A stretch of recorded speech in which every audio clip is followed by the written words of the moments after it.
Welcome to the channel. Today we're going to recover a missing folder in Outlook. So let's do it. Alright folks, so I'm right here in the Outlook web browser version.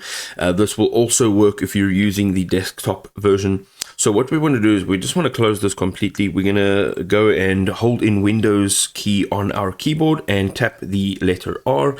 This will bring up the Run app. So what you want to type in over here in the Run app is outlook.exe /reset folders. You're going to go ahead and you're going to click on OK. This will now reset your folders in outlook.exe. Now this of course is for the downloaded app, right? So that it'll be your desktop version. You're going to go ahead and once that is done, you will then see that whatever folders are missing, you will then be able to find it over here. So what you will need to do is either refresh your page or close your browser and open it again, and you will be able to see those missing folders right over here on the left hand side.